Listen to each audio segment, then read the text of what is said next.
go. Now I know what I'm doing.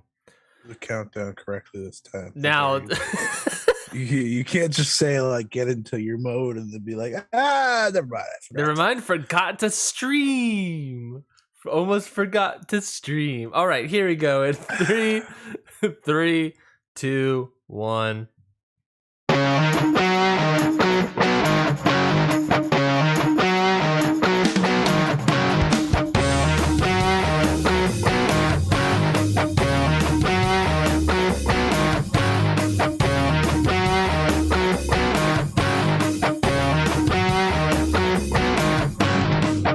Everybody, and welcome to Ring Post Radio, the only show that gives you what you want for 47 episodes worth.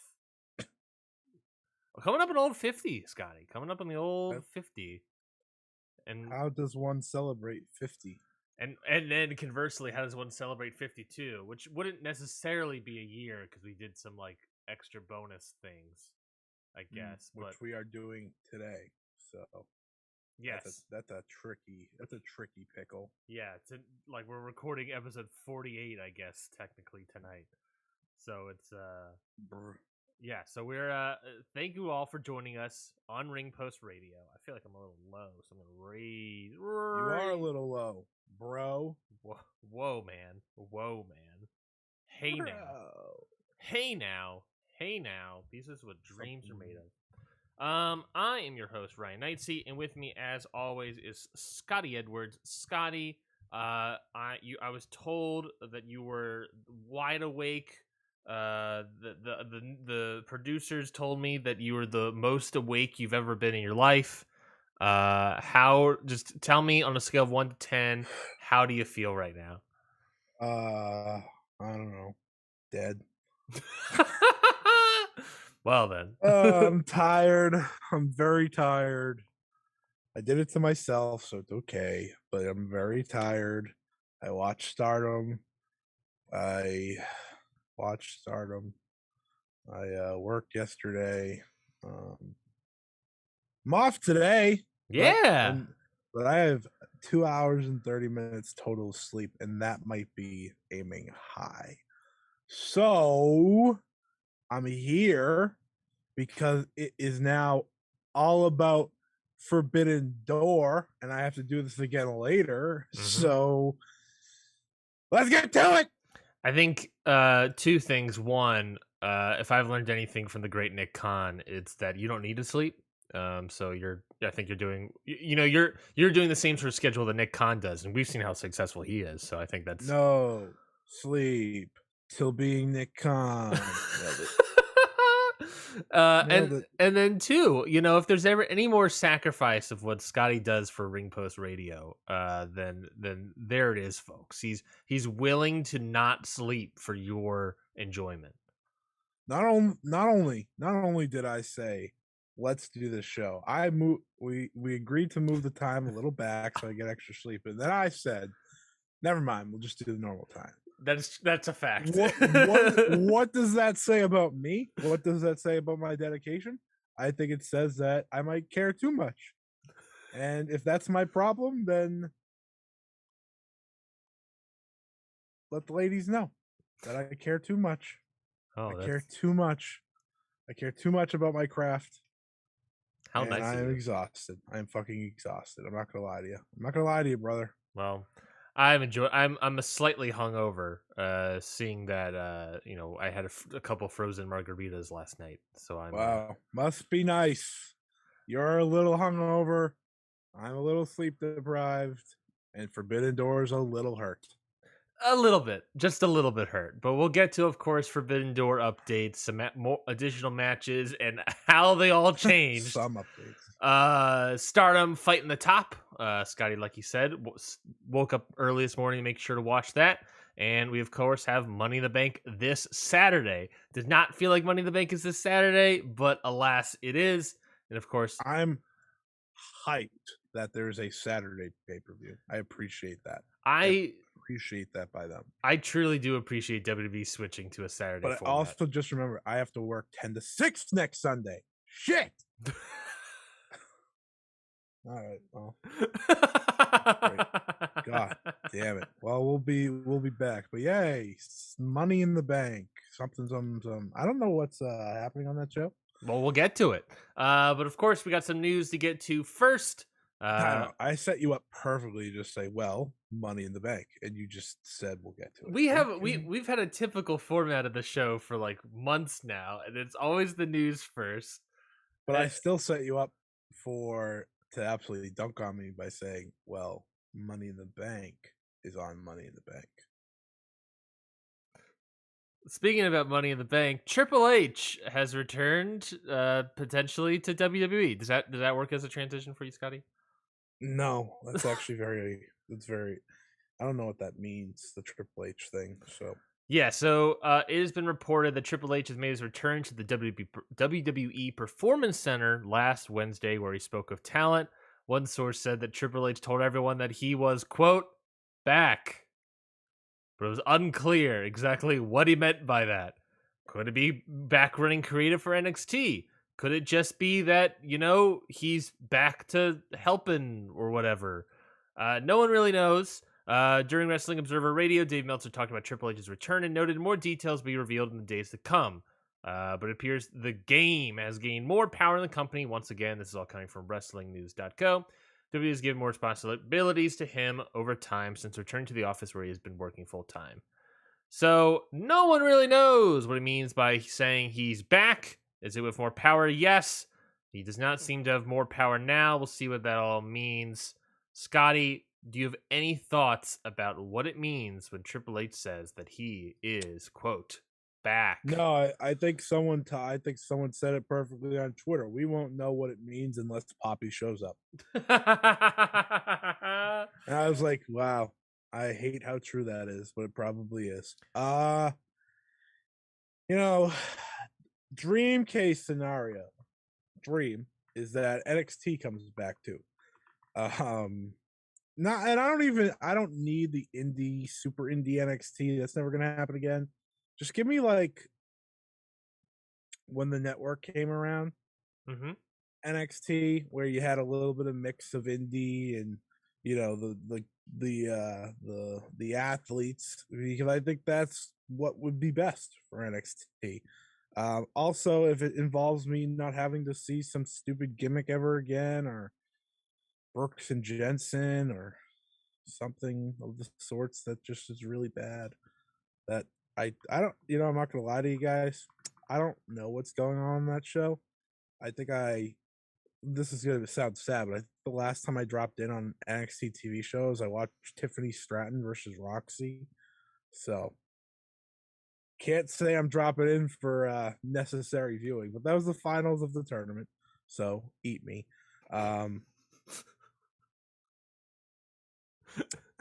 What does it mean? I have no idea.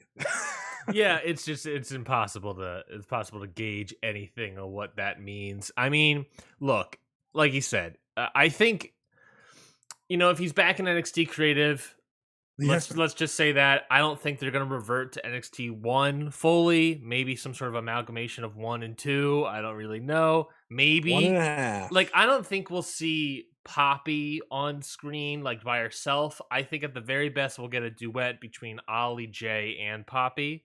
So I think that's the goal idea. That kind of hit song, the hit track coming in live at 97.2, The Swim. Maybe best case scenario is we get Flo Rida on there because he's ready to go. No wait, yeah, he's ready to go. That is Flo Rida. I thought it was Pit Boy for a second. Pitbull. Pit Boy. I do want to make a point. I think they're doing Braun Breaker versus Cameron Grimes, and obviously I think that was the plan before Triple H walked in and said, "I'm back." But that does give me hope. If we're booking that match, it's like, oh well, maybe someone has a brain. I don't have to see Joe Gacy, so that's a win. Well, that would have been on Tuesday, and Triple H reportedly said, "I'm back on Wednesday." Whether or not he actually got power before then is the question, I guess.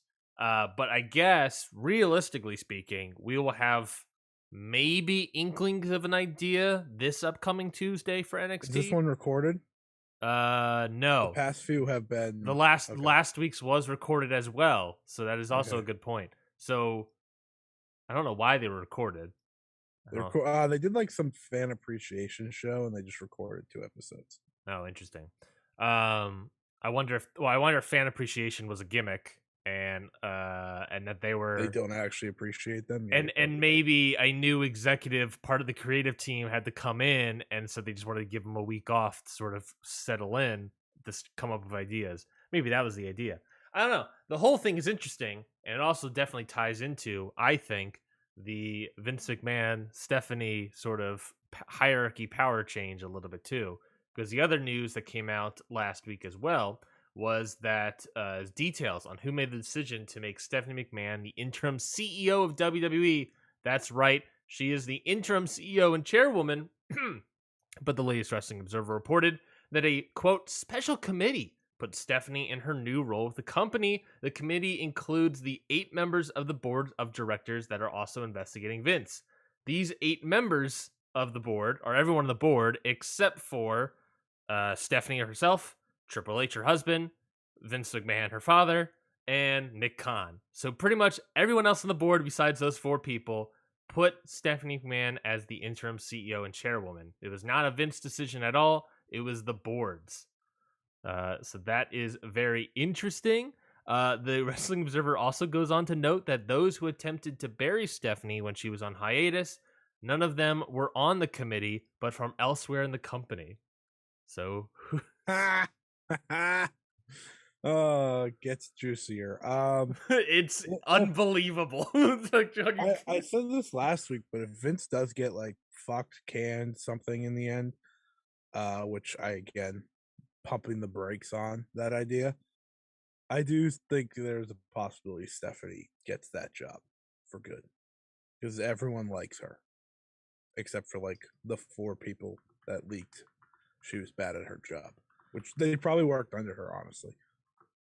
it's very interesting because in the same breath of like Dave reporting that, if I remember correctly, there was a report saying that Vince was the one that put out the report that he was burying her, and Dave was the one adamantly against that, saying no, it Mm. wasn't Vince McMahon. So putting it all together, to me, it's Dave Meltzer is saying that someone released the thing, but it wasn't Vince and the board members. So if it's someone on the board, it would either be Stephanie herself, which would be stupid, Triple H, which would be insane, and no way that's gonna happen, Hopefully it's Triple H. or Nick Khan, or Mm. or someone else what's his face, Bruce Pritchard or John Laurinaitis, Fuck Bruce Pritchard. John Laurinaitis or Fuck whoever. Johnny Ace. So it is like which those case Bruce Pritchard and Johnny Ace, those are guys that are 100% part of Vince's crony crew. So Crony crew. it's all very interesting how this is shaking out, I would have to say. I So am the crony crew. do you have any thoughts on this special committee, and also just kind of have a loosely tied it together? Do you think this Triple H news is part of like he's coming back into power, seemingly the same week as Stephanie McMahon is the interim CEO and chairwoman? Do you think I do you think think so. it's coincidence or no? No, not a coincidence. Come on. Come on. There's gotta be something there. That man got his entire NXT taken away. And the moment his wife's in interim power, he's back. Come on, come on. You want me to think that's a coincidence? But if that is the case, Triple H is fully back in power of NXT. Give Stephanie the keys to the kingdom, as far as I'm concerned. Triple H does need to make changes to that promotion. Obviously, I mean he lost all of his people too, so that doesn't help. But I don't know. I like where this is going. I'll say that. I like where Vince being a scumbag is going. It's working out for his company in the end because it might be more entertaining somehow. Yeah, it's very interesting with Triple H. There's also the idea that there's the news that Bruce Pritchard is now the head of talent relations because Johnny Ace is taking a leave of absence. Not Vince, just Johnny Ace. Let me come back. So there's the idea that maybe Triple H took NXT power or whatever because Bruce Pritchard can no longer is like, has more things on his plate, so they're dumping off stuff on the Triple H. If that's also the case, like you said, fine by me, I guess. Mm. Not good for like main roster stuff for that stuff, but it's gonna make NXT potentially way better. And and like you said, yeah, he doesn't have his people. He doesn't have the Undisputed Era per se, but he still has remnants of that in Roderick Strong. But listen, by the looks of social media, that might be a good thing that he That's doesn't yeah, have that them might be anymore true. because people are upset that AEW has them in a sense that they're not upset that they're not in NXT anymore. They're upset that they are exactly the same. But also at the same time, I was going to say is that NXT didn't start with a run of indie wrestlers, right? Mm-hmm. I mean, the only indie wrestler that was there at the start was probably like Cassius Ono, Seth, uh, Seth Rollins. Seth Rollins as well, Moxley, indie wrestler as well, I They had a guess. handful, which they have They had a now. handful. They have it, which like you said, they have now. But they had a lot of no-name wrestlers, no name, no-name wrestlers in the sense of like people that were not known, unknown people in the wrestling scene. They had a bunch of people that were just learning how to wrestle, and that's kind of what they have now. If you kind of take it as a FCW into NXT thing, Triple H did do a good job with that too when he was controlling that stuff. So I don't Mm. see why not to do all this stuff. Yeah. One of the reasons they got all the indie wrestlers is because they were going touring and they needed names to sell tickets for tours. They're Mhm. just doing the Largo loop. I mean, who cares? It's WWE fans. They're going to go to the shows no matter what. Yeah, and that loop's I think a lot of fun for wrestling fans because it gives everyone down there a chance to try new things and learn. That's what those shows are for.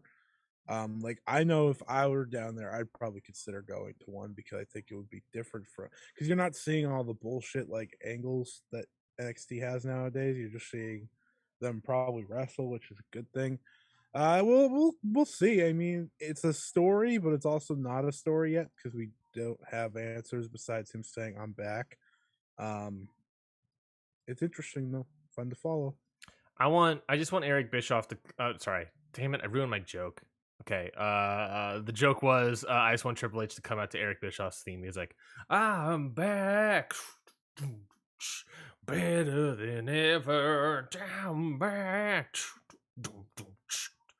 Something a sweater. I don't know. I think it's making things better. Well, you can't rhyme better with better. What kind of Well, I show don't is think. this? I think. I don't know. Who cares? Anyways, on the other side of the world, some fun news coming out of New Japan. On the New Japan road after Taiji Shimori successfully retained his IWGP Junior Heavyweight Championship, Kushida showed up in New Japan Pro Wrestling 2 months after departing from WWE. He announced that he has signed an NJPW contract and promised to spend the rest of his pro wrestling life in a New Japan Pro Wrestling ring. So that's right. Kushida comes out in Korakuen. I'm back, better than ever. So yeah, Kushida has returned to New Japan. It looks like he's staying in the junior division. It looks like not turning the Bullet Club, not going heavyweight. Good. I mean, I guess remains to be seen. But right now, it looks like he's going to be challenging Taiji Shimori for the Junior Heavyweight Championship at an upcoming show. This is great. First off, Kushida's awesome. Happy Kushida's back where he belongs. Truthfully, it's not that. The NXT fit was just him trying something new. He didn't get to go to heavyweight New Japan. He got bored. Wanted to try something. He had some great matches in NXT. Overall, his run was a disappointment, though. Now he's back. He gets the loudest pop of the COVID era for New Japan. I don't hear otherwise. That was the loudest pop. People were so happy when that damn song started and the video was playing. He I think people aren't like I think if you follow enough Puro fans, but on the outer scale of just like diehard New Japan fans, this is very big. This is the return of their junior ace. This is the return of the guy that was pretty much Liger's replacement in Yeah. that division. Yeah. Like he's now back. He's still in his prime. It's not like, he's coming back, 45 years old out of it. No, Eh. he still has probably 5 or 6 great years left. Would he say he's back better than ever? I don't know. I haven't seen him wrestle yet, so I can't tell you if he's better than ever. He was really good when he left, so it's hard to say he's better than ever. But it's a jolt the junior division needs. Obviously, I do think heavyweight comes, but you have to remember they probably do have their plans set through Wrestle Kingdom, honestly, at least heavyweight wise, and maybe they want to naturally work him up into that.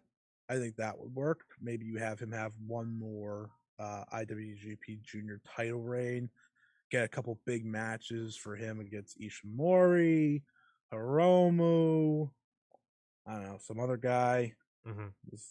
There's other people. El Desperado probably, because that's originally what was getting teased. Ishimori versus Desperado, and then Kushida walked out.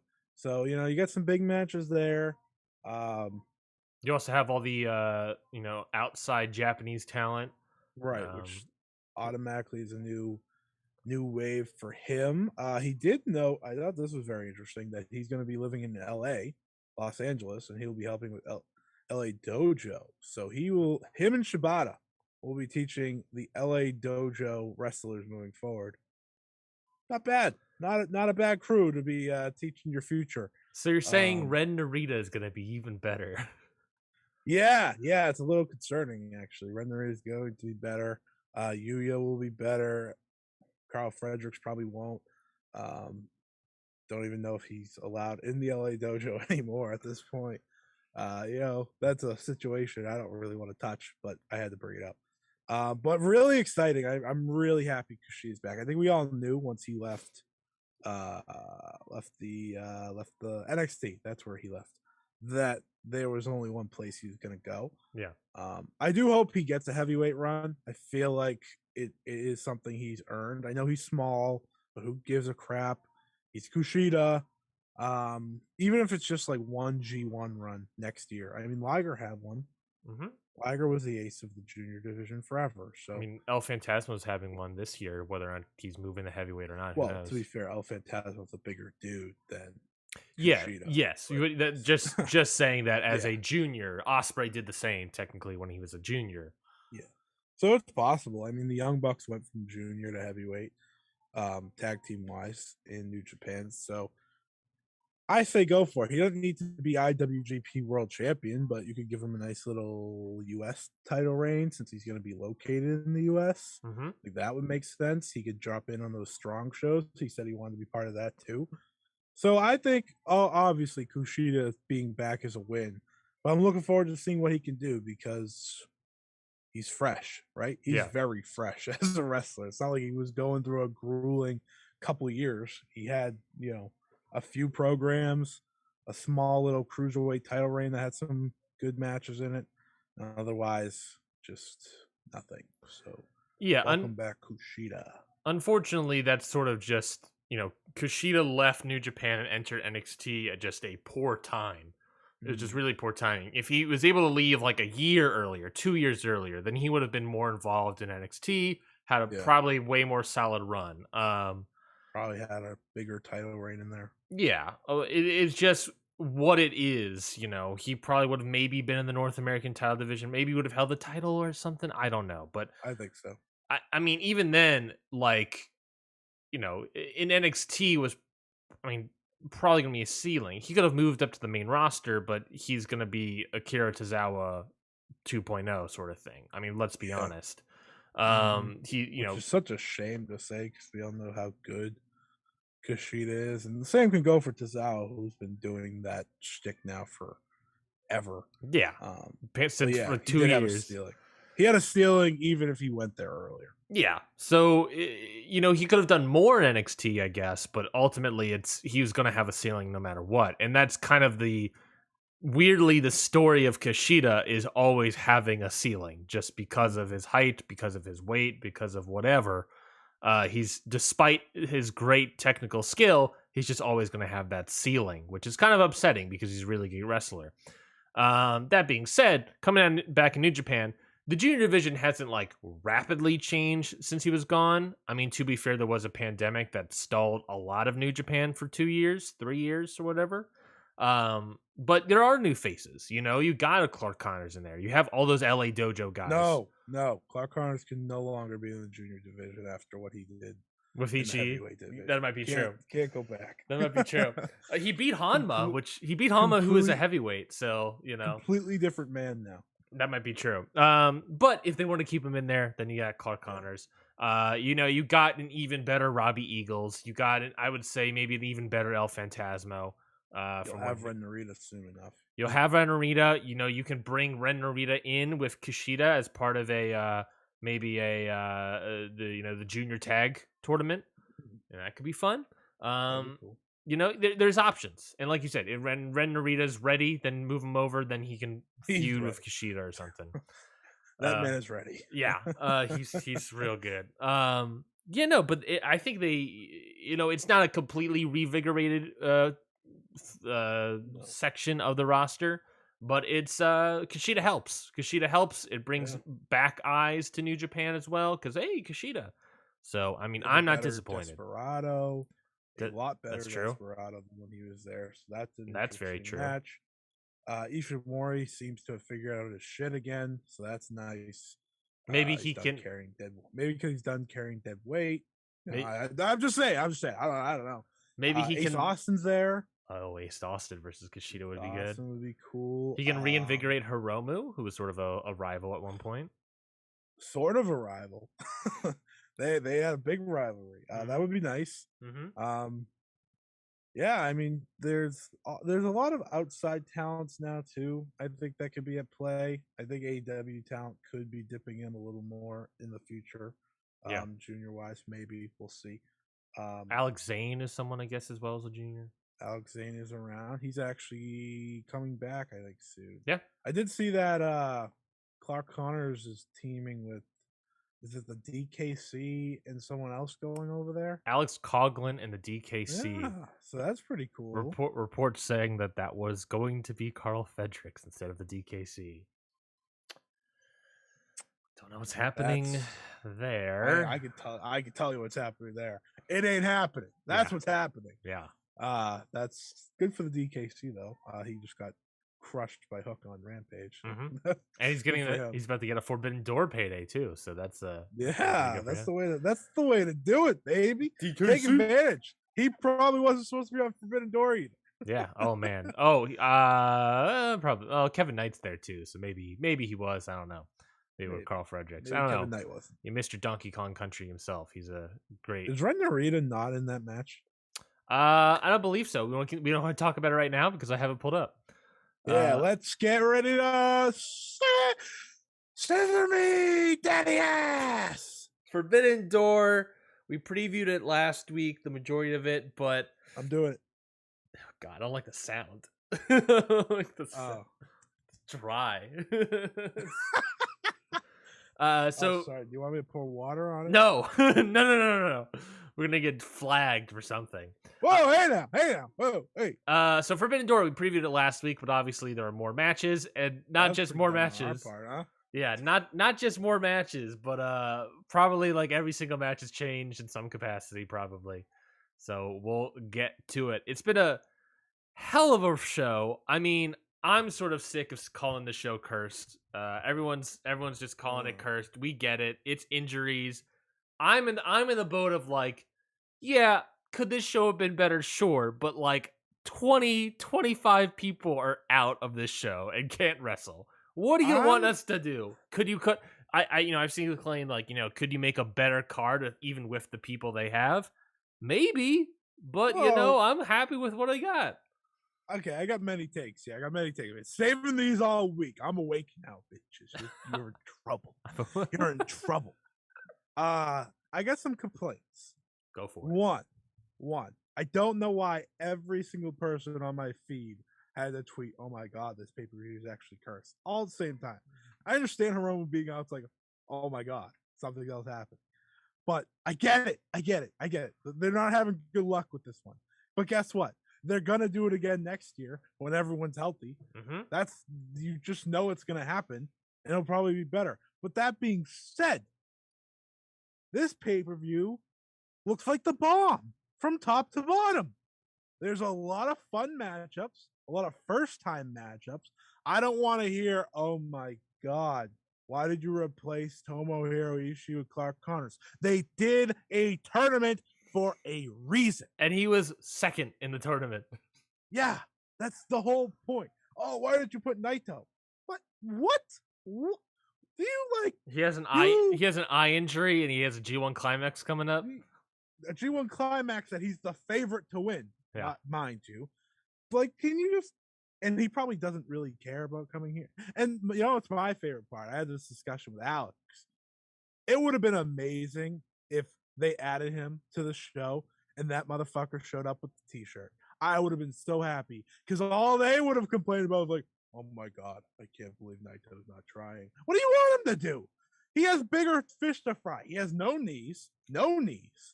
He's got a G1 that he has to wrestle where he's going to put on how many? 7 matches? Yep. 7? 7 matches plus a potential semifinal. 6 matches? No, 6 final. matches. 7 matches? 6 matches? I don't know. 7 people in a block. 7 people in a block. 6 matches. Okay, plus a potential semifinal, plus a potential final. You get the point. Take what you're getting. Yes, we could have had Zack Sabre Jr. versus Bryan Danielson. Guess what? We're not having it anymore. So get over it. It'll happen. I promise you it'll happen because they teased it. Everyone wants it to happen. They had Bryan Danielson out there, and Zack Sabre Jr. came out, called him a little bitch or something. It's gonna happen. It's just not gonna happen on this show, and that's okay. And you can have a more featured spot on a future show, whether that be here in Japan, not here in Japan. I don't live in Japan. Whether that be in Japan or here in the United States, doesn't really matter. All these matches that were gonna happen will happen. You know why? Because that's how Tony Khan works. Gato will be fine with it. He doesn't give a shit if Hiroshi Tanahashi loses to CM Punk. Like, these are the things. There's a reason Zack Sabre Jr. versus Bryan Danielson was happening and not Bryan Danielson versus Kazuchika Okada. I promise you that.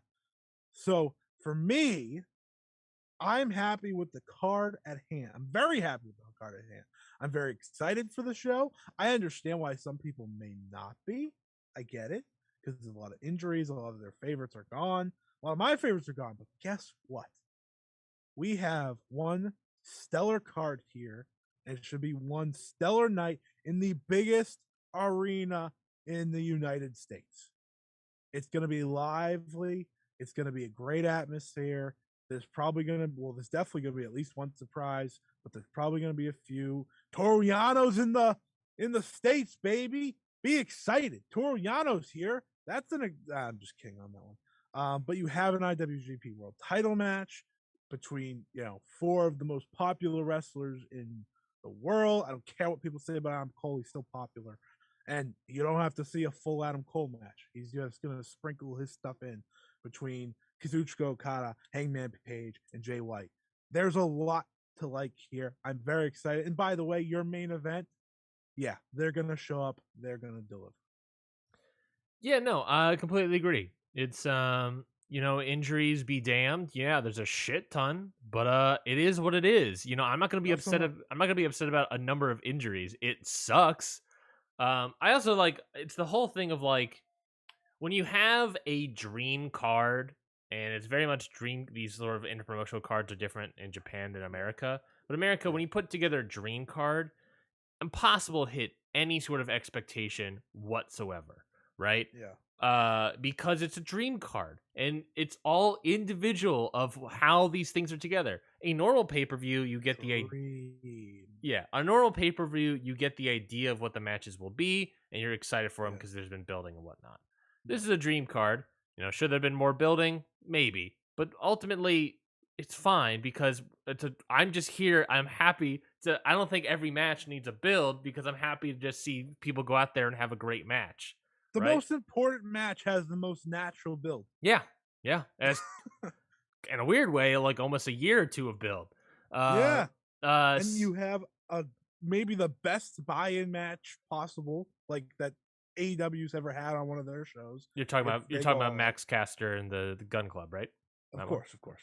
Not totally not the Keith Lee Swerve versus Kanemaru and Desperado. No, of course. You got the try hard against the guy who doesn't try. Mhm. Someone pointed that story out on Twitter. I was like, yeah, that's brilliant. Yep. People are going to be surprised at how good that match is, I think. Yeah. You got a trios match that's better now due to certain reasons. We're gonna talk about that in a second. You're gonna have Shingo and Sting teaming. Like, come on. Yeah. That's just awesome. fun. That's just fun. Like these are the moments that we're here for. So yeah, let's talk about the many changes. Yeah, we should probably just preview the card. That's what I got in front of me. So of course we got some buy-in matches now. We have Max Caster and the Gun Club, Austin, Billy, and Colton versus Alex Coughlin, Kevin Knight, the DKC, and Yuya Uemura.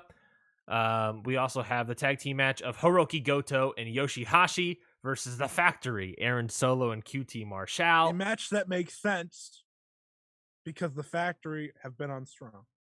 The Factory have been on strong. They've been times. feuding with the LA Dojo, and now we're bringing in Goto and Yoshihashi. So that's fun. Down for Goto beating QT Marshall's ass. Yeah, why not? And then Swerve and Our Glory, Keith Lee and Swerve Strickland versus El Desperado and Yoshinobu Kanemaru. So thoughts on those buy-in matches? That last one has a chance to be special. It does. Yeah. If you give them that's a pay-per-view. That's a pay-per-view seller right there, baby. Yeah, it is. I think that's the match though you can look at and be like, why weren't these guys in a bigger match? Mm-hmm. Right? Like you can look at multiple. You can say like, why aren't you doing Desperado versus Darby Allin, or why aren't you just putting Swerve against Ospreay or something like that? Right? But I don't care. I'm getting this match. I'm getting a bunch of other cool matches.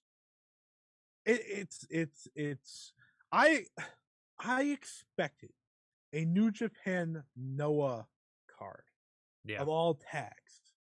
So what we're getting is already better than that for me.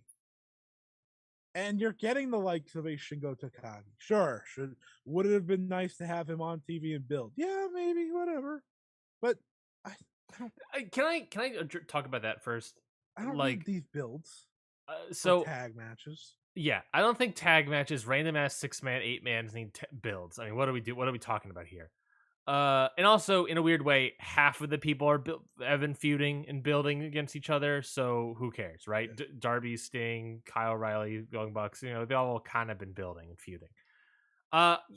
Tony Khan being like, yeah, I would have actually wanted all these people to come in like every week to build storylines and stuff like that. Just trying to make like the internet happy. Boy, that doesn't make any sense. They're running show. They're not your roster members. They're running. Yeah, of course that would be nice. But they're running shows in New Japan. They got shows to build. The second biggest show of the year. They had Dominion like 2 weeks ago. Jay White days after that. Get over it. Yeah. Because he was also like an American wrestler. You also got visas and stuff to work out to get all these guys over here. They're running their own shows in Japan because they have money to make. What are you talking about? Oh yeah, I really wanted them. I really wanted them to be here every week. Yeah, I do too, but it's not happening. Can we quit it? Can we stop it? Really, the internet, please. Can we stop like having unrealistic expectations and being like, yeah, why aren't they building these shows anymore? It's because they're two different promotions who have multiple events happening at different times. You can't get everybody in.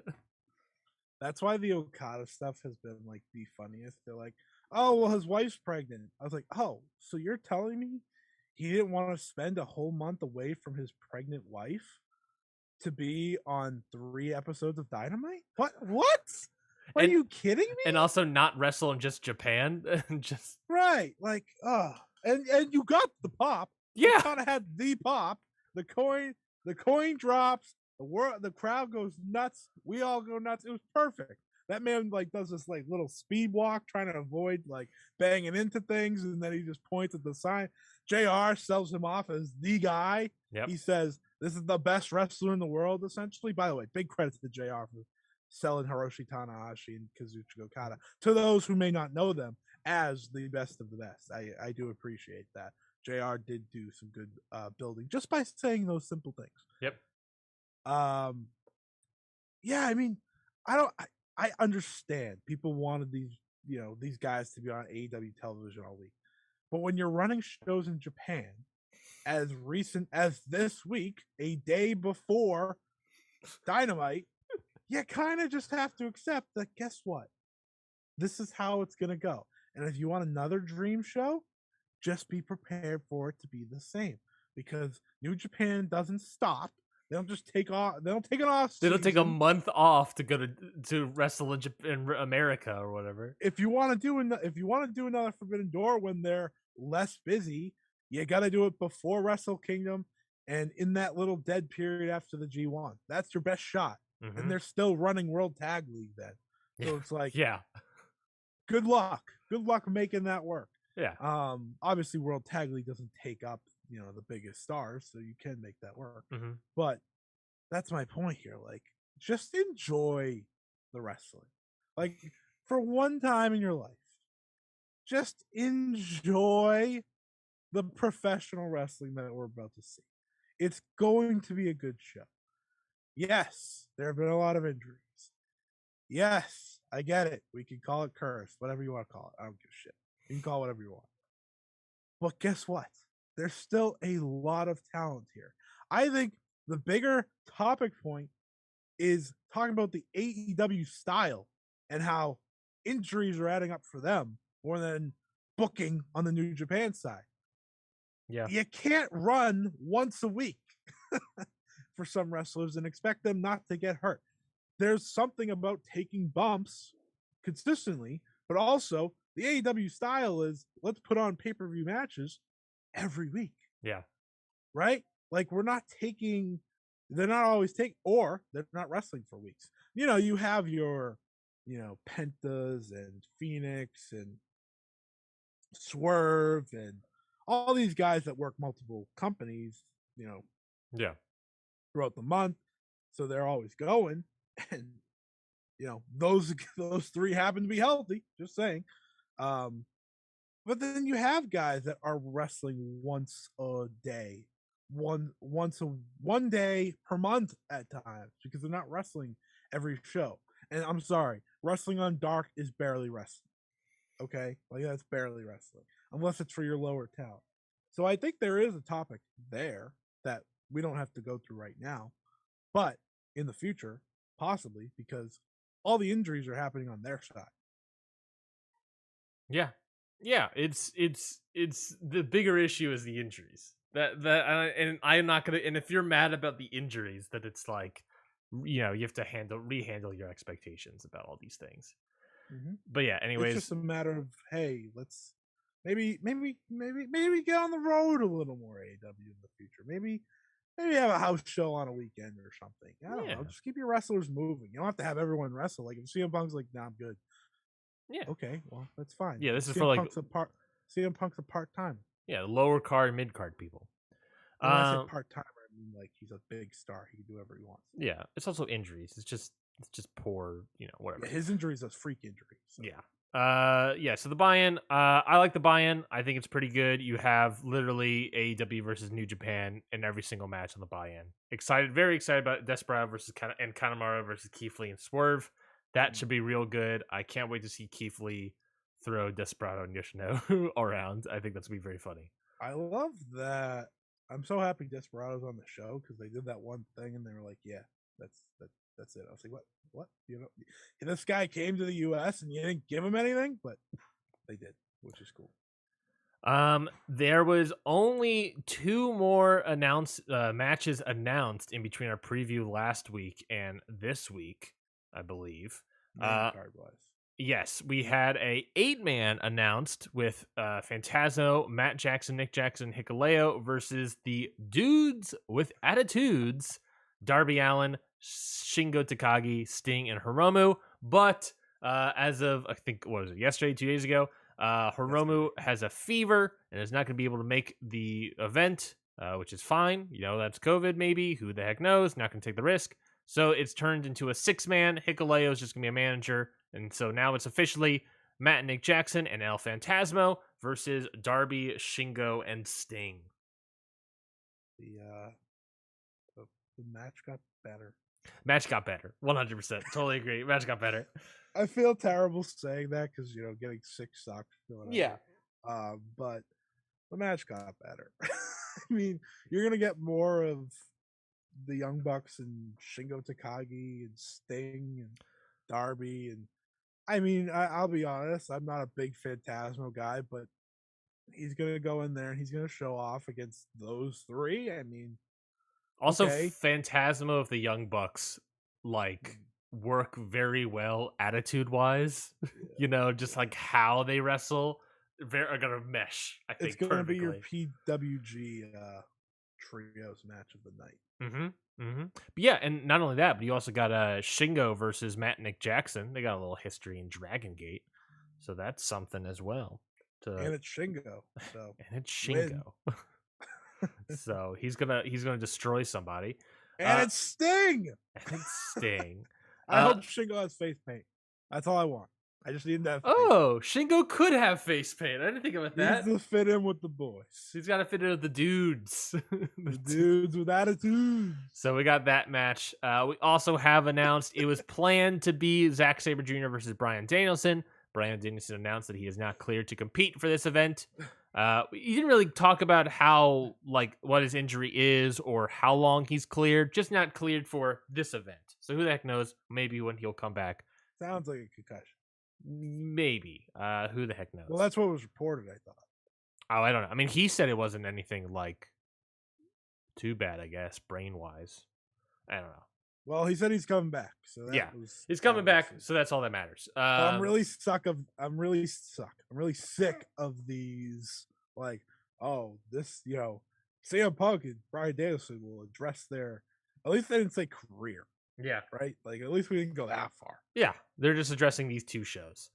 So Bryan Danielson's not going to be a Blood and Guts, and he's not going to be a Forbidden Door, but he's going to have a replacement for both shows, and it's going to be one person.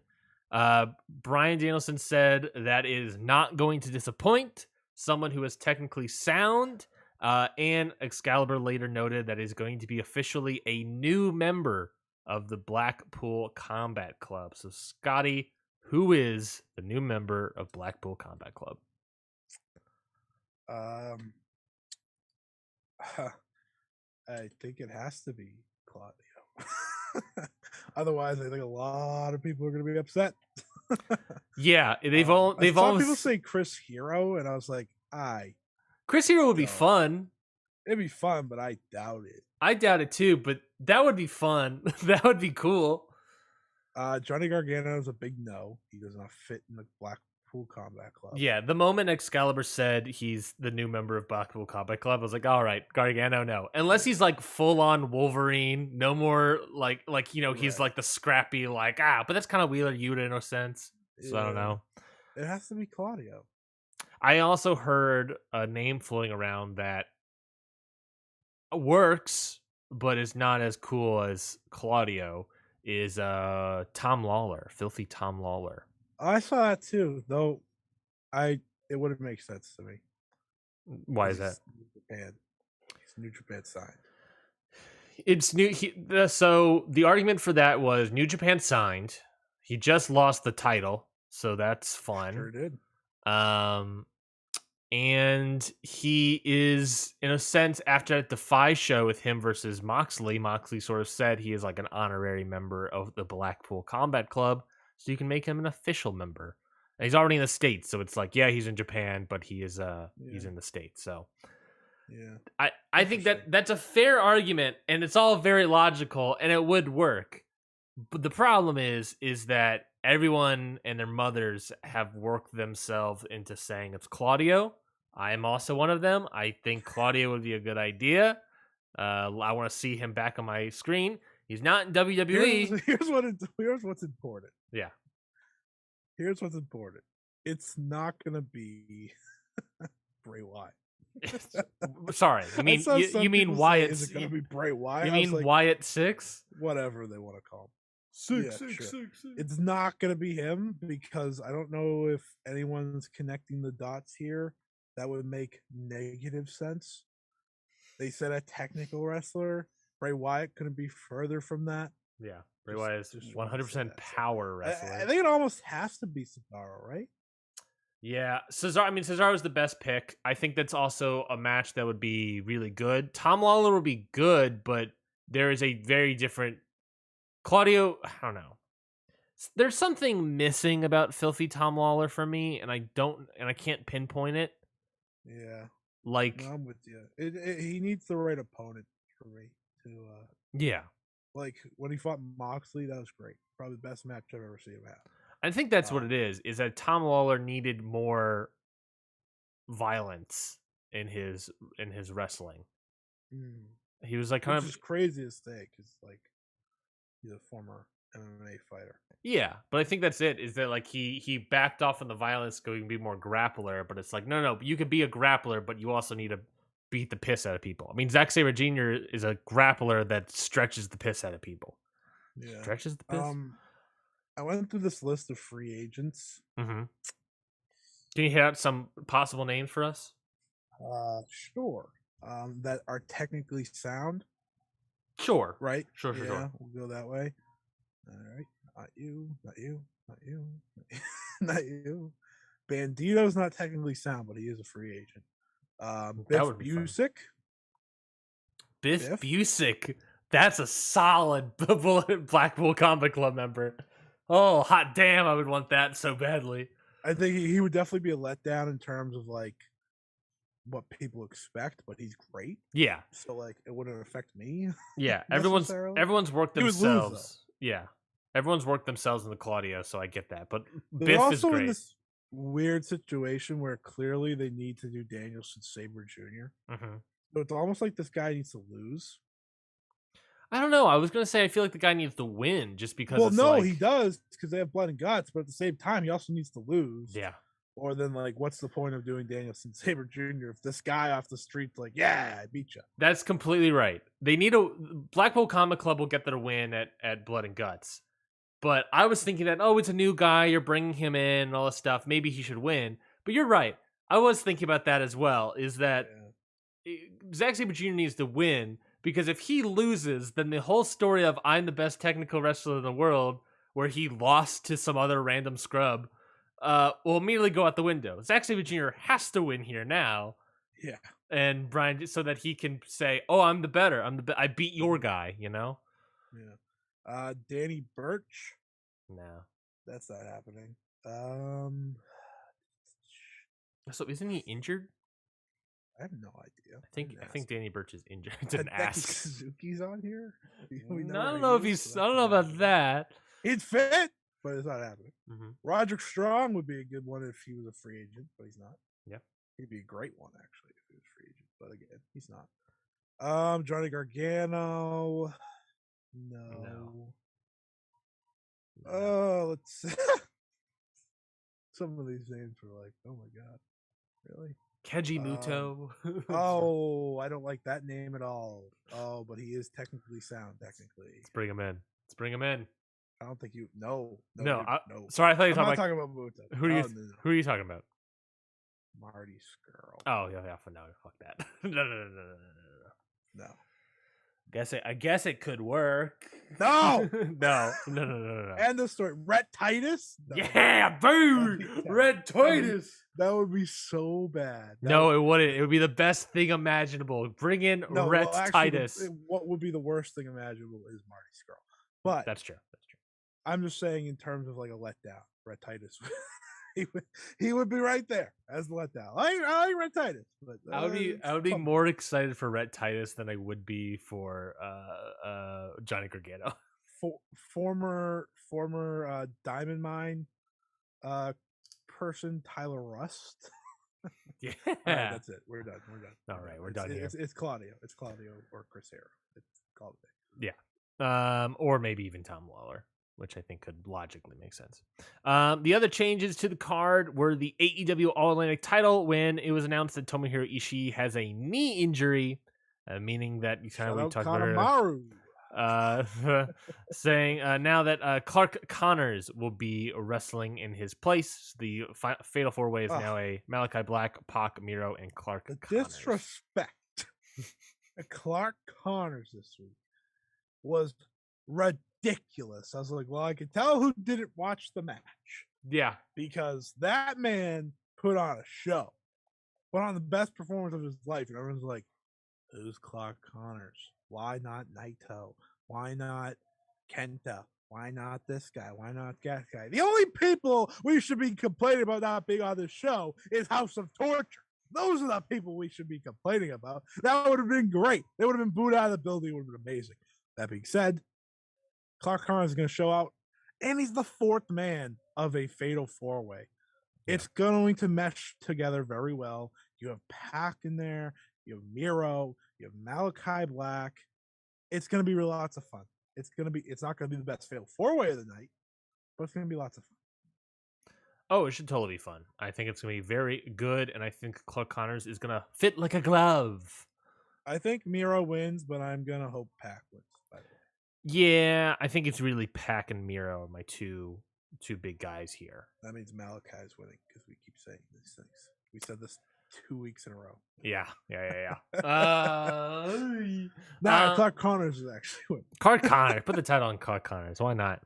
It's very interesting. It's very, very interesting. So no matter what, I mean, you're still getting some solid matches here. There was also a report from Dave saying that throughout this entire cycle, every single men's match changed on the main card. The only match that never changed was Thunder Rosa versus Tony Storm, which I thought. And new really AEW Women's World Champion. Really, you're thinking Tony Storm? I'm confident Tony Storm. So that you can have the AEW Women's title holder on the Stardom 5-star? Nope. No, that is not the reason I'm confidently thinking. Let's put the interim title on Tanahashi, put him into the G1. Let's put the women's title on Tony Storm, put her in the 5-star. When we have all these injuries, let's get rid of our titles. Speaking of Stardom, they of course had the show this morning. Stardom Fight in the Top. We didn't even go over the world title match. We did go over the world title match. That wasn't announced last week. Yeah, it was. You're talking about the IWGP world title. There's an interim and there's the. My apologies. I just assumed that it was happening. So yes, the Fatal 4-Way was announced properly, and it is going to be Jay White, Kazuchika Okada, Adam Cole, and Hangman Adam Page. Oh, I literally wanted you to bring this up so I could bring up the thing about Hangman Page and how Meltzer said that would be interesting, and New Japan fans lost their fucking shit. And I just want to say, I think it is ridiculous to assume that Japanese fans just think Hangman Page hasn't grown since the last time he was in New Japan. That they just were like, oh, there's wrestling outside of Japan. Like, come on. Like, why are we acting like maybe Japanese fans don't go out of their way all the time to watch wrestling outside of their country, but the idea that they are just completely blind to Hangman Page being an AEW World Champion or main eventing all these shows against I don't know, one of the most popular not American but international wrestlers in Japan's history, Kenny Omega. You know, Hangman Page beat him for that title. I just feel like it's very blind of the fans here in the States to think that. Oh, so that's where all the casual fans are. They're all in Japan, is what you're saying. Yeah, I guess so. Yeah, that was a good one. Thank you. I applaud you for that. Yeah, they're all in Japan. They only watch New Japan stuff. They don't watch any. They don't keep tabs of any other wrestling. Yeah, I think that's just ridiculous. Like, what are you acting like they don't have the same technology we do? Dynamite's been on Rampage, and Dynamite have been on New Japan World constant. Yeah, guess who was champion when that got on there? Hangman Page. Oh, that bothered me this week too. Yeah, it's like I get it. You know, he was a mid card leaving there, but that was 3-4 years ago at this point, and you can go on New Japan World as a Japanese wrestling fan of New Japan and watch AEW matches and see Rampage and see Adam Page holding a title. Also probably subscribe to it on Fight. I'm sure that just wasn't it just bothered me. I don't think Hangman Page should win the title. No, I just wanted to point that out. I was just like, why are we acting like this is the worst thing ever? Yeah. And I saw someone say like, oh, Dave Meltzer hates Jay White. I was like, what? I was like, what? Whoa, when did that happen? Yeah, people are just, the internet's dumb. But yeah, no, that one I'm fully expecting Jay White just to retain. I think it's just a story push sort of match that we'll get. Maybe eventually we'll get. You would think so, but I don't know. Fatal 4-Way is weird. That's true. New Japan's been weird with their titles, man. I don't know. They flip flop those things all of a sudden, like it's the U.S. title, which that's different. The world title is different. Can they just give him the belt, please? Well, no, the world title isn't different. You remember what happened last year? Mm-hmm. It went on 3 people within like 3 months. That's true. I had this thought about the show. Do you expect New Japan talent to be on any other AEW shows following this event? Like Dynamite, Rampage, All Out, Full Gear. Do you expect to see any other New Japan talent to be on those shows? With injuries now? Well, yeah, I mean, yeah. Possibly. I think they're in an interesting situation where I guess Ring of Honor as well. Yes, I could definitely see Ring of Honor, which I believe they have an announcement coming probably tomorrow. Tonight, I'm guessing. Yeah, the pay-per-view is coming up soon. Yeah. They spilled to that randomly, by the way. Mm-hmm. Dynamite. I think they have to.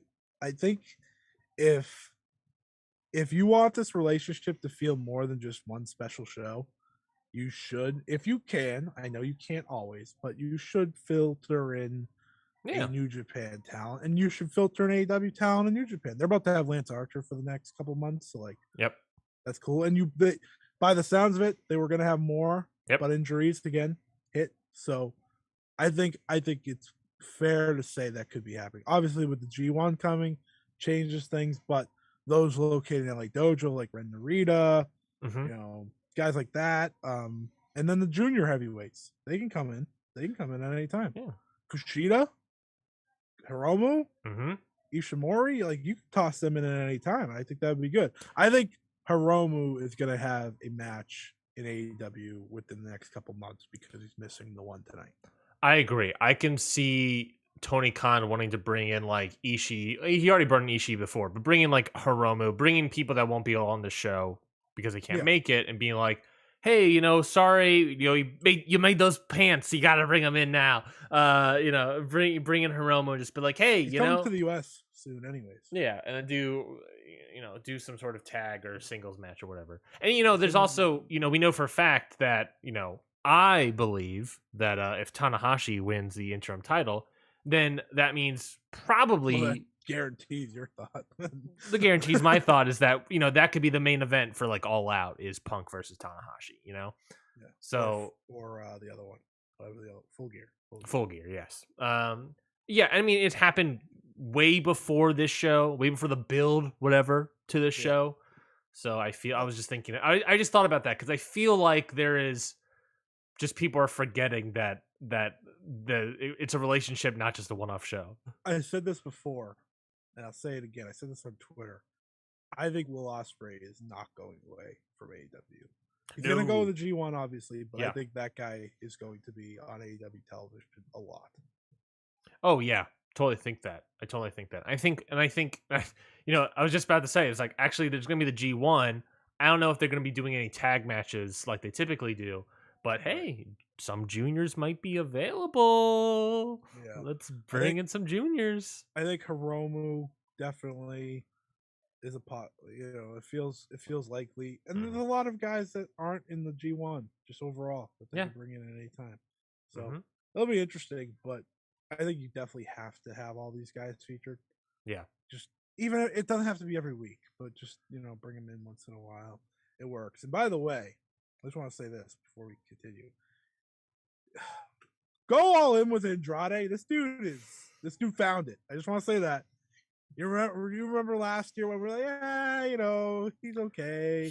He's bigger. But we also kept talking about he had to get that WWE stink off. It's just taking him longer than usual. Yeah. He got it off. But now let's have him win. Let's have him win more. Because I think that's important because he's a star and you have a certain someone with him now and they looked like stars together and we might be getting Death Triangle versus I won't say it. I won't say him. Dragon Lee, Rouge, and Andrade. Yeah, I feel like a lot of people feel like Naito's the third man. I'm like, oh, people are forgetting about Dragon Lee. I don't want Naito. Give me Dragon Lee. Way easier to have Dragon Lee in that faction, anyways. Yeah, that dude's just chilling. He's waiting. I feel like politically, you can't even have Naito in that faction. No, probably not. So, let's great logo though. Great T-shirt. Let's bring in Dragon Lee and Drilistico. Ooh, 4-person, which means Death Triangle needs to become a four-man group. Death Triangle with 4 people. Excalibur, baby.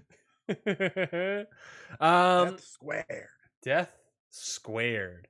And finally, Stardom. Oh no, not finally. We gotta talk about it. Stardom Fighting the Top happened this morning. Scotty, you watched it. Did you watch the whole event? I imagine. First 3 matches were done within the first hour. That's pretty good. Do you want? There was a 20-minute video for Natsupoi versus Tad Nakano because they were putting up the cage. Oh, that makes sense. 20 minutes. There's a lot to unfold. They just showed another match, basically. They should have just showed another match. They pretty much showed that match that they had last year. Yeah. What do you want to do? Do you want to talk about the main event first, or do you want to go through the whole card we can talk about the last 3 matches. Last 3 matches. Okay, we'll start off. Don't need to touch the other 3. Let's start off with the Artists of Stardom title 3-way elimination match. It was Momo Watanabe, Saki Kashima, and Starlight Kid defending their titles against Julia, Maika, and Mai Sakurai. Jesus Christ. I can't read. That'd be crazy. And Ami Sarai, Mirai, and Shuri. I can't speak today, but Scotty, can you speak on this match? Bold that you're the person that can't speak today. I'm pretty sure you might have a full night of sleep, unlike certain people. Okay, so this match was awesome. It was better than expected, which I mean, I say that because the over the top rope stuff, like elimination wise, that can throw you off. But they pretty much wrestled without eliminations for 15 straight minutes, and then they just did them in like the next 5, and it was fun that way because it was like just instant high pace. Lots of cool spots here. You saw ALK team up for their finisher, which was awesome. You saw Momo kick the shit out of some people. You saw Shuri do that. Oh my god. You saw everyone try to get rid of Saki Kashima. That was like the goal of the entire match. Yeah. Because she pins everyone. And in the end, she pinned the last 2 people to win. Because she is a G. She should never lose these titles. She's so much more interesting when she has this title. So they successfully defended. This match was great. The Artists of Stardom title belts are on an absolute run in terms of just great match after great match after great match. This was another one. We have what looks like to be their next challengers coming soon, but I'll get to that later. But it's a really, really good match. This is really where the show, sparked up. Yeah. Well, that's great to hear. I love to hear that. Momo, I like how they are not. They're giving Kashima a push, and I thought it would just be sort of a push for the 5-star sort of thing. But it really is like they're pushing her as like she's a legit threat because all these people understand that she can pin you, like that. Which is exactly what she did.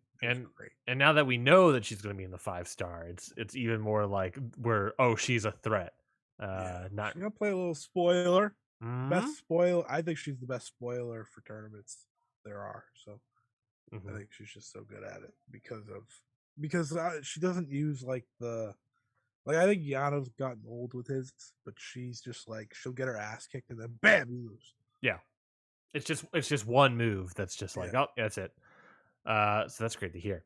So we got the 20-minute video, and then we got the steel cage match, the first of two. So this was the first singles Joshi cage match ever, right? No, not ever. Not ever in a No, while. there was a lot of in a while. A while for sure. Over a decade, I think. Yeah. At least singles wise. Yeah. Okay. This is Tam Nakano. Tam Nakano defeated Natsupoi in 25 minutes and 5 seconds. Many thoughts on this. A lot of people were willing to call this a classic. A lot of people were, they were ready to call these a bunch of things, and that's fine. Like that's great. Tam Nakano wrestles her style. Oh no. Her storytelling style. Oh no, I'm afraid.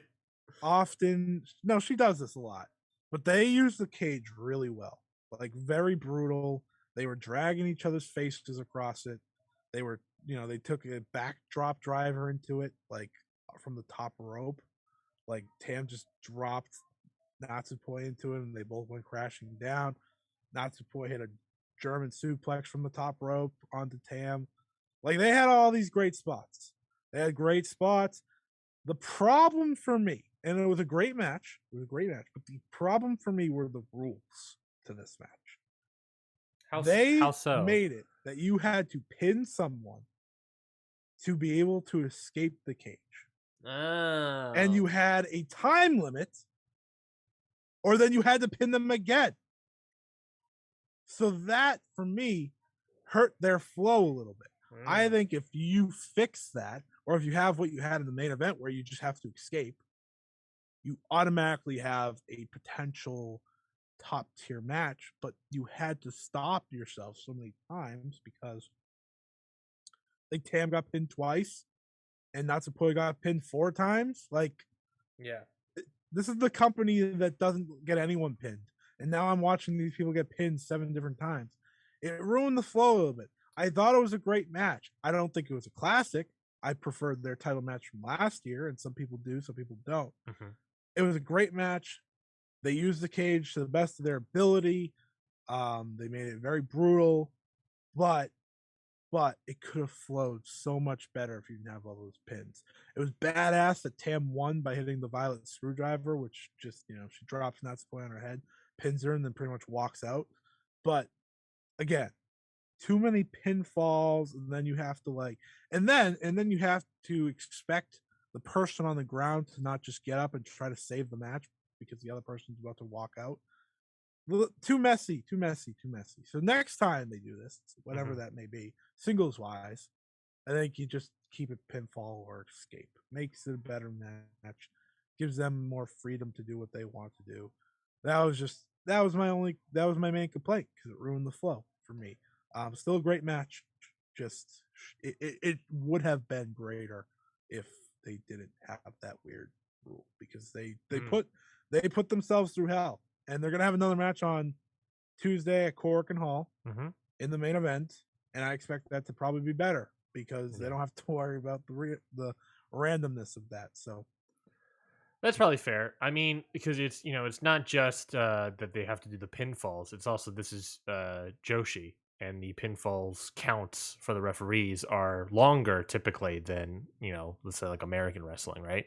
yeah, and then you have to escape. You have a longer count. That's a pin, a 3 count pin. That's not always a pinfall because sometimes they kick out, I imagine. And then on top of that, then you have to escape. Now, are we talking escape the cage through a door or over the top? Over the top. All right. So now you have to pin somebody that's going to take realistically 5 seconds. And then you have to then get up and start climbing the cage. And that's just going to eat up more time. I completely agree. That's something that would, I think, ruin the flow. Because, as wrestling fans, we're trained to see a pinfall as the end of a match. And so it's immediately going to take you out. Yeah. But the match is not going to be over. They put on a hell of an effort. I'll give them all the credit.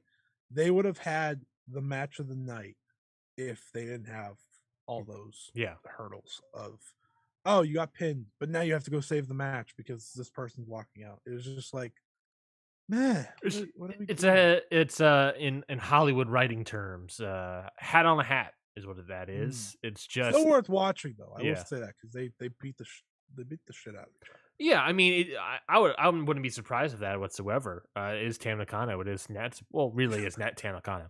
I think they were doing everything in their power to make each other bleed, and it just wasn't happening. Ugh, So their faces were just all bubbled up by the end, and I was like, I feel so bad. Jesus Christ. Oh God.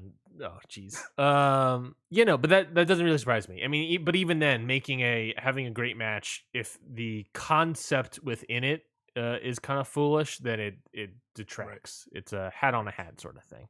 Hat on a hat. Main event, again, a steel cage match, but this time a 6-man steel cage match. It was Hazuki, Kagama, and Mayu Iwatani defeating the team of Azumi, Sayakamatani, and Utami Hayashishida. This match had everything I could have asked for in terms of Can you do this in your Stefano voice real quick? my what? Your Stefan voice from SNL. This Oh no, match I can't. had everything. Oh, I don't have the voice. I'm Oh, sorry. damn. Disappointing. Sorry, Stefan's folks. great though. So this match did have everything. So it starts just entrances alone, right? And they're going to like close ups of Queen's Quest. They go to Azumi. She couldn't be happier that she's about to be in a cage match. Could not be happier. She's a big Dragon Gate fan, so obviously she could not wait to step in there. Saya's like, she smiled. She was like, okay, here we go. And Utami just looked down. She was like, shit, here we go. Like you could tell that certain people were like, I don't really want to step in this cage. Then Stars comes out. Hazuki, Koguma, they're happy as could be. Hazuki has this big smile on her face. Koguma's pretty beast out. Notice I only said 2 people because someone else didn't walk out. Ryan, Mayu hid in the back. She was like, I don't want to do it. She just was so sad going to the ring. She's like, I don't want to do this. I don't want to do this. She was terrified, honestly, when she got in there, but it worked. It was perfect comedy to work into the match. Mhm. She was actually the first one to escape. So everyone had a chance to escape. You had everyone on one team needed to get out to win. Yeah. No pinfalls, nothing. Just get out. Just get out of the ring.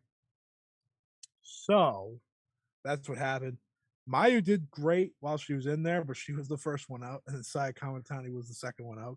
And Saya is afraid of heights, which is crazy because she does a Phoenix Splash. I was about to But say. she's afraid of heights, so her like getting down, she just was like shaking on her way down. I was like, Jesus Christ, this is terrifying. But it was still a great match because you had the rest of it. Mhm. Tommy gets out. Then it's down to Hazuki, Koguma, and Azumi. Hazuki hits a diving crossbody from the top of this cage. So wait, Gets up. Hazuki was the first person to do a diving Yes. move? Wow. Yes. She gets up, then just gets out. Nice. That's how you do like, it. All right, I did my job. See ya. Actually, no, I think Tommy was still in there. Okay. Yeah. She crossbodied both of them, and then she got out. Then Tommy got out. Then it was down to Koguma and Azumi. The reason we were in here to begin with. Mhm. They're doing high speed in the match. They have this comedic thing where they're both sitting on top of the cage, right? Mhm. One's on one side, one's on the other, and they're doing rock, paper, scissors, shoot to see who should move closer. Just because they're on top of a cage. We're like, all right, well, we got, and they were clearly the 2 most comfortable with it. Besides Suzuki, who was also very comfortable with it. Yeah. So they were just vibing, and then they moved into each other. They started slapping each other in the face. They're like, all right, let's get down. Azumi hits a diving foot stop from the top of the cage onto Koguma. I was like, oh my God. It was one of the craziest jumps I've ever seen. Perfectly lands on her because otherwise she's probably breaking her ankle. Yeah. Koguma was just like, Yeah. in the end, and then they go back up top. Azumi gets tossed down. Koguma turns to her and looks like she's going to do her diving splash from the top. Mhm. And then Koguma's like, I'm just going to get out of here. She turns around and does a diving splash to the big herd of people outside the ring to win. I was like, that's fucking great. That's awesome. That's so what we a got 3 what a dives finish. from the top of the cage. We got a lot of decent, solid comedy because people should be afraid. We got some really good wrestling as you expect between these 6. Mm-hmm. It was great. It was my match of the night. There was no problems there. Mm-hmm. They had all the dives you could ask for. They had 3 of them within like 10 minutes, and each of them were like great in their own sense because you had a great cross body. Then you had the terrifying Izumi one that I will never forget now because, ow, ankles, come on, what are you doing? And then the Koguma one, she's like, "Oh, see ya." Yeah, a good ramp up in dives. Yeah, it's just like what I always think about when I would watch like WWE ones, and there's like, "Oh, you can just jump outside instead of turning around, jumping in." And Koga was like, "Yeah, that's exactly what I'm going to do. This is this big group of people. See ya." So that was great. And then after the match, they said they want to chase the Artists of Stardom titles. So pretty good trio to go after those. And Starlight Kid said you have to win the Captain's Fall match on Tuesday. So she said, "Fuck your cage match. You didn't do enough. You got to win another match." So very heel of Starlight Kid, but a great match, great main event, lots of fun. Definitely worth watching for everyone. I think you should watch all 3 of the last matches. The first 3. Oh yeah, I'll probably watch the whole show when I get the chance. Watch the first 3. Actually, Mina had good work against the makeup, but yeah, I saw you loving my girl Mina Shirakawa. Well, yeah, because I've been very down on her, and I even said she should be released at one point. So oh, I know. I've been on that Mina train. I'm like, yeah, I think because she got hurt last year, and then she did the stupid fucking Joker thing, and then she just like forgot how to wrestle for like months. But this was the first time she looked like she did in the 5-star. I was like, okay, okay, this is what we want. So more of that because we're going into the 5-star. Yeah. Oh yeah. Well, I'm glad that was a good show. Definitely go check it out when you get a chance. They also announced a pay-per-view in the middle of the 5-star that isn't a 5-star event. All right. So there I think I saw this on Twitter. Yeah, so there will be a show of title matches in the middle of their big tournament because why not? So keep an eye out for that because next in July they have New Blood 3. Yep. Midsummer Champions. Yep. Stardom in Showcase Volume 1, which no one knows what that means yet. Yep. Midsummer Champions in Nagoya. Of course. And then 2 live 5-star specials to start off the tournament. Sounds like a pretty major promotion to me. Throwing on all these events. Yeah, they're not fooling around. They're not fooling around over here. They're a little major. A little major.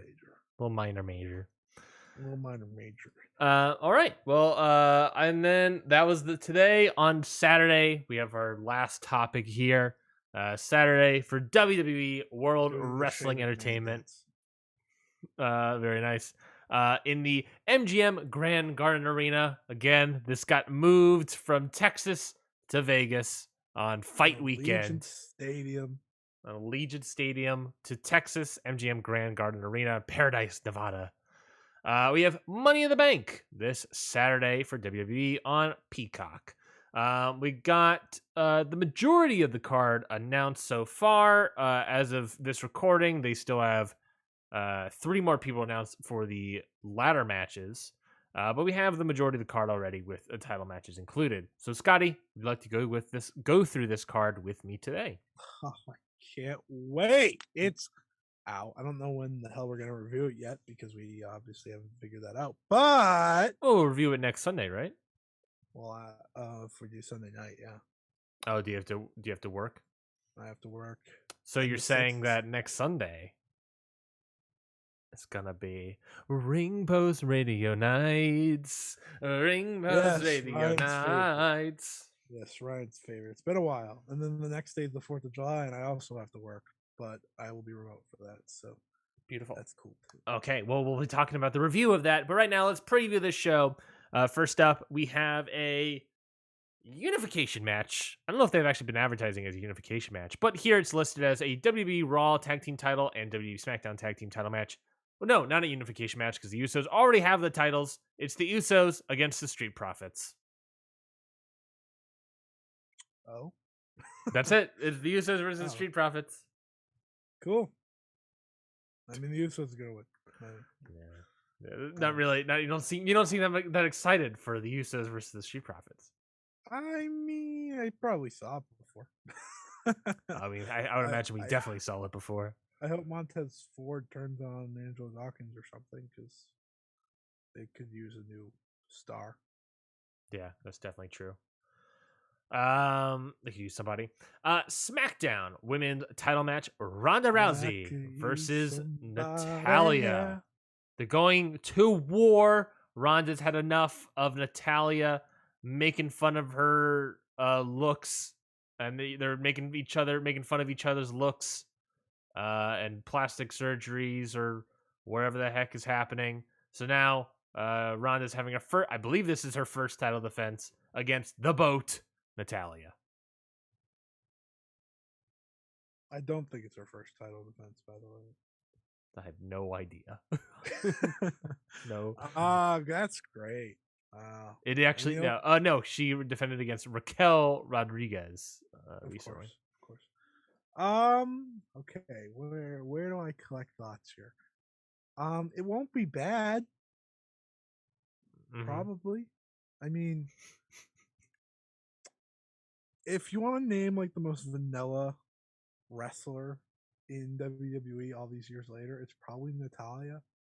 Yeah. She won't give you a bad match, but she's not going to give you like a great match either. But with Ronda, they've worked before.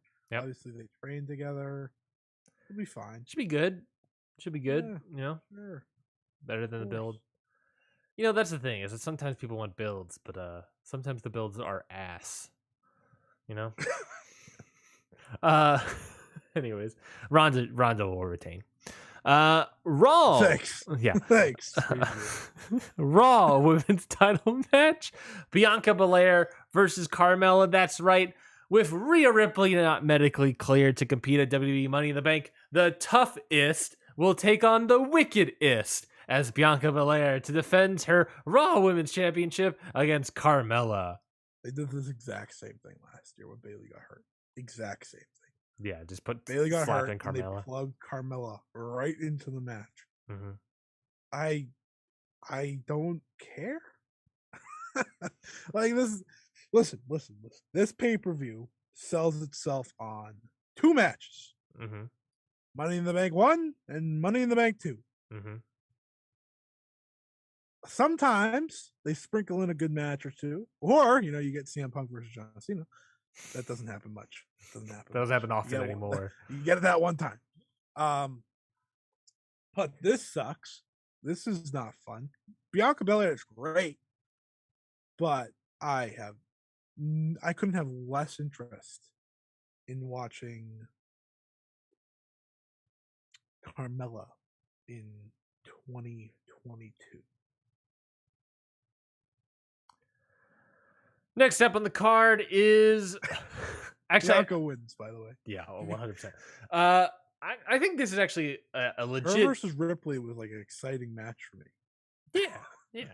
Well, now you got Carmella, so that's wiki. It's the most exciting-ist. Oh, I see what you did there, Ryan S. This one I think is a little bit of what you talked about in terms of a sprinkle of an interesting match. WWE United States title match: Theory versus Bobby Lashley. The Almighty is coming for Theory's United States Championship at WWE Money in the Bank. Theory may be self-centered and selfie-obsessed, and believe us, he is that. But Mr. McMahon's hand-picked protege... Are you reading a review? No, this is from WWE's press release. But Mr. McMahon's hand-picked protege is all business from bell to bell. He possesses call Mr. McMahon's hand-picked protege? He possesses a full arsenal and a win-at-any-cost attitude that has proved very effective since he captured the U.S. title. Is that it? Oh, there's like 3 more paragraphs, but I don't know if angering Bobby No, Lashley. no. Hold on. Let me read this one. When Lashley beat him in the first ever Theory Invitational pose down, the nefarious title holder blinded his adversary by squirting lotion in his eyes and knocked him out of the ring with a dropkick. God, give me help. Okay. So Theory versus Bob. Will Theory retain? Maybe he'll use lotion to help him, or will Bobby Lashley, which is I think probably a good idea, put it on a big star, put a title on a big star when no one else is here.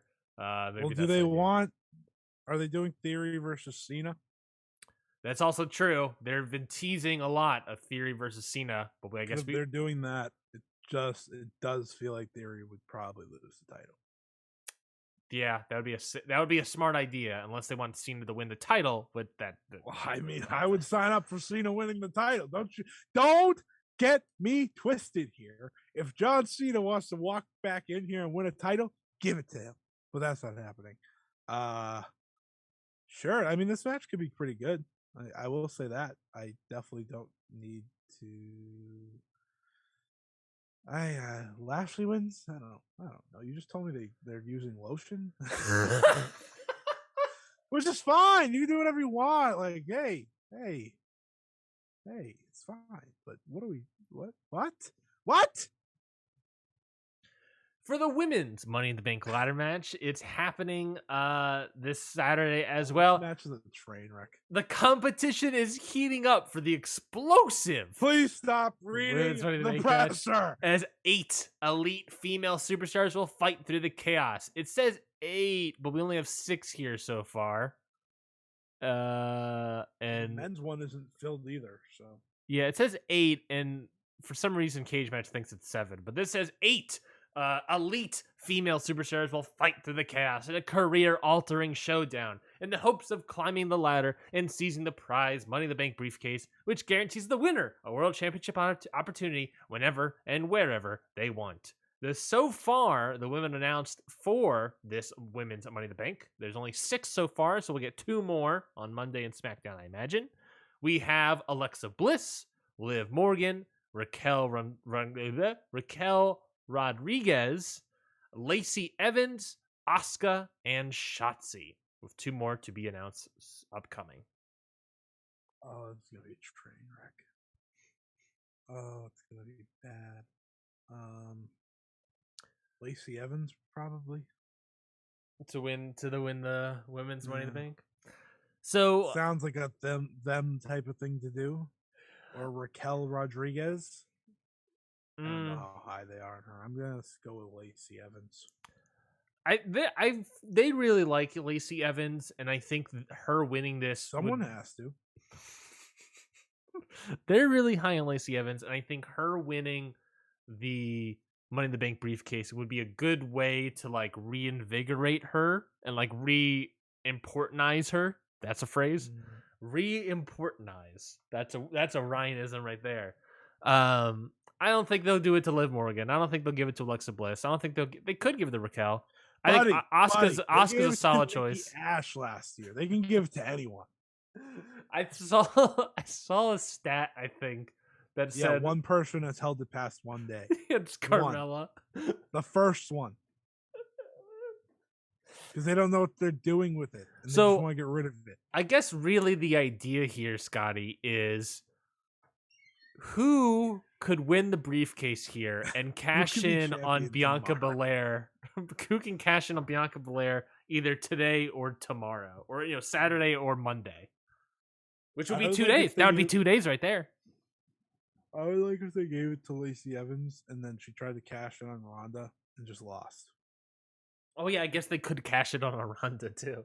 Lacey Evans got moved from SmackDown to Raw back to SmackDown, so I'm guessing they want to keep her there. Yeah, I could be wrong. I could see also them, putting the briefcase on Asuka and her cashing in and beating Bianca Belair. I could see that.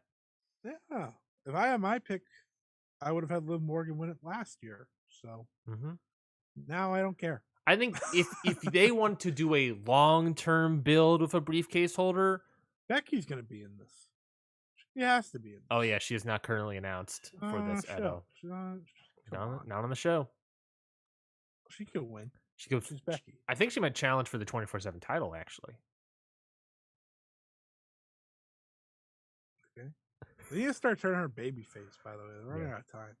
I was gonna say that Liv Morgan would be a good baby face to have the briefcase on for a long time, but they don't like having baby faces really having the briefcase. Typically, to be fair, it's almost always bad when they do. Yeah, maybe Shotzi. That could be fun. Fun dark horse. They're gonna give it to Lacey Evans. And by the way, I just thought of this.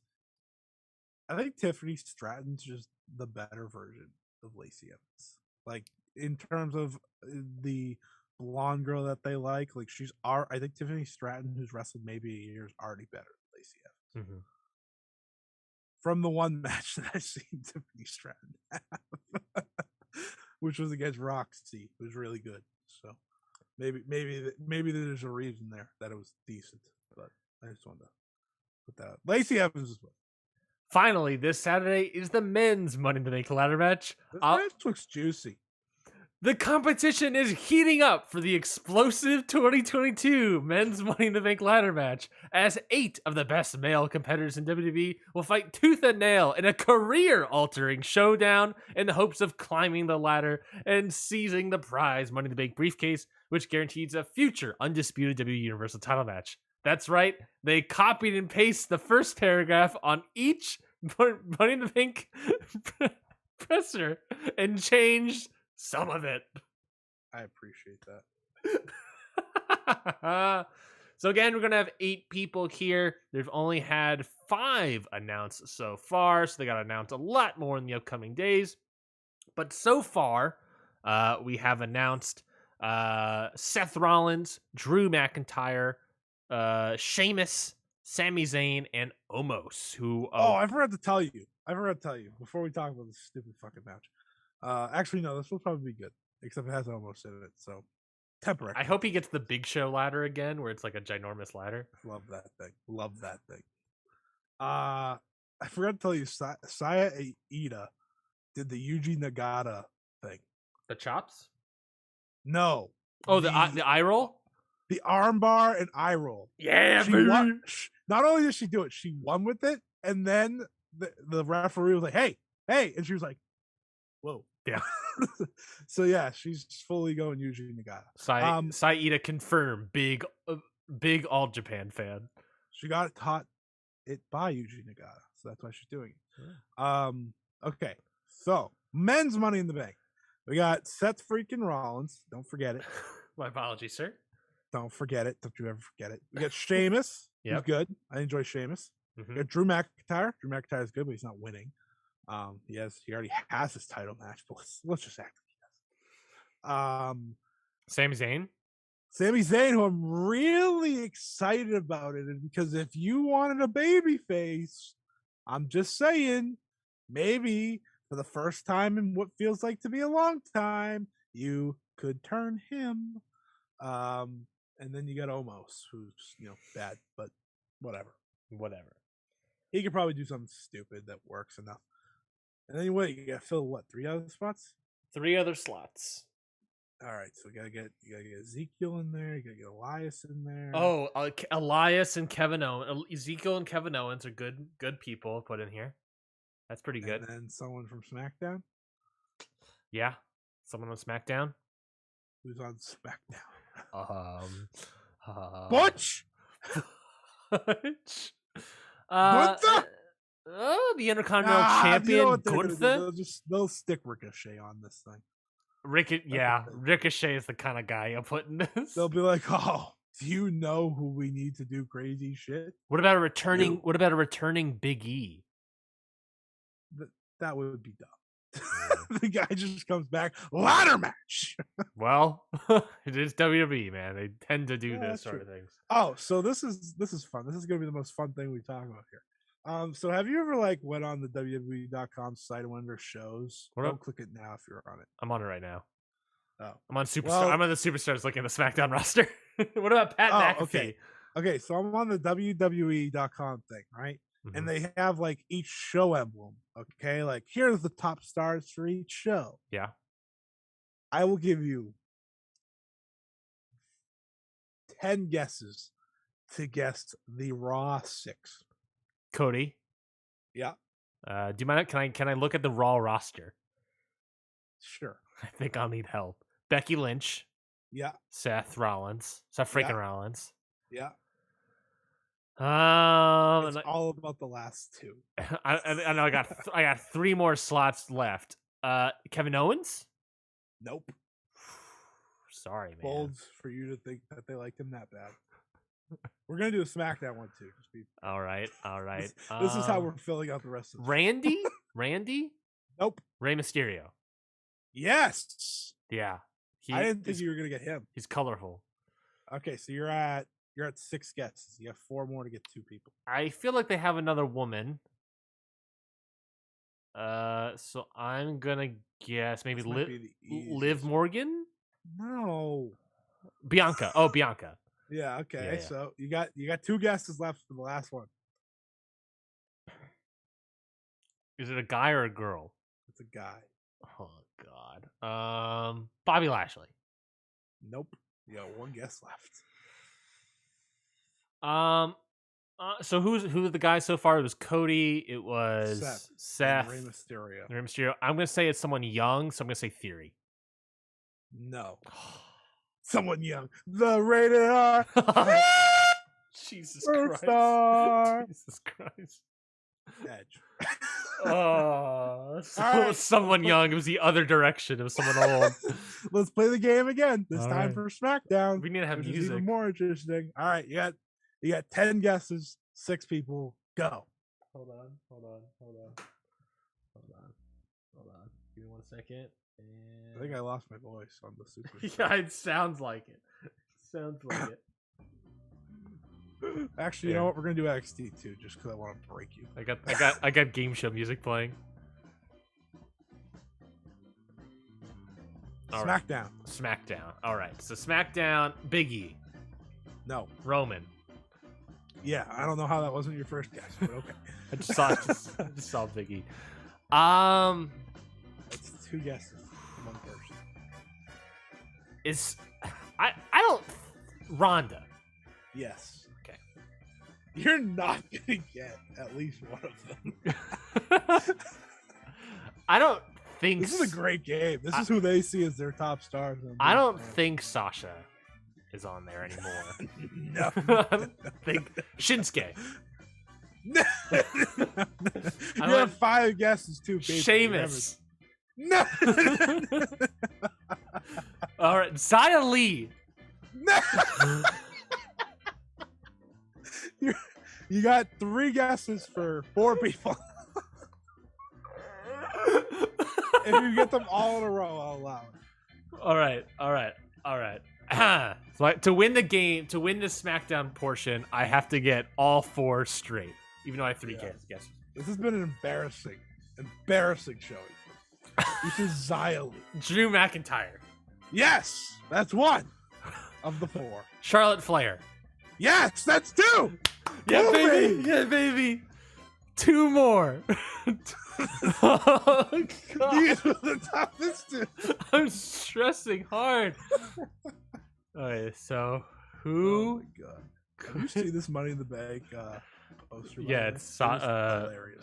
Seth and Yes. All right, 2 more for all the marbles.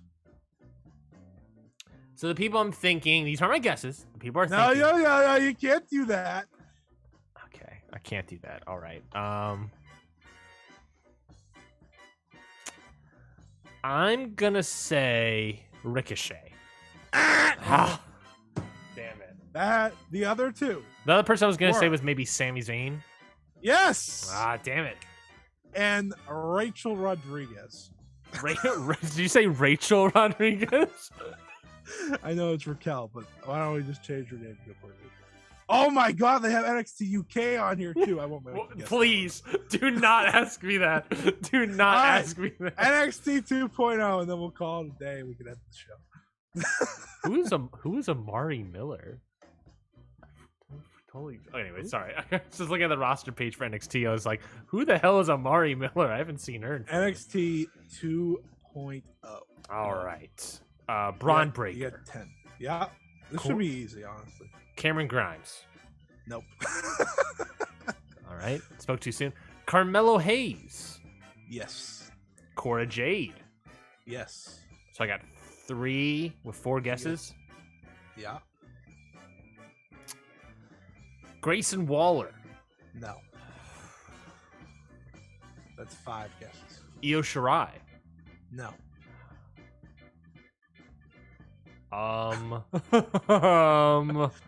You got half the field left.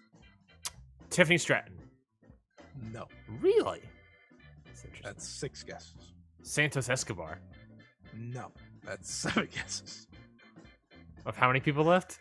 3. I gotta get it perfect. I gotta get perfect here. You're really bad at naming certain things. What does that mean? Is there a tag team on there? No.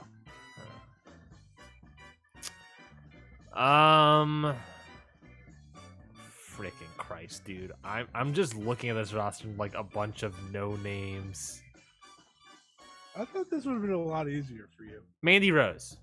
Yes. Yeah, I gotta look at the champions. You always forget the champions. You always forget the women's champion when you're guessing. You did on Raw for Bianca. You didn't name her till like the 9th guess. I know. Well, I just assumed they never liked their champions. And then you named Xia Li last time. I went international. I figured they would want some sort of international. No, they don't give a shit. God damn it. So I got 2 guesses, 2 people left. Yeah. Oh man, this is great. I'm struggling. So, Joe Gacy? No, you stink. Solo Sikoa. That's what I was also thinking. And Nikita Lyons. That That was the one I knew you weren't gonna get. Who's the what's the NXT UK one? I don't want to guess. You actually would have probably had a better shot at this one.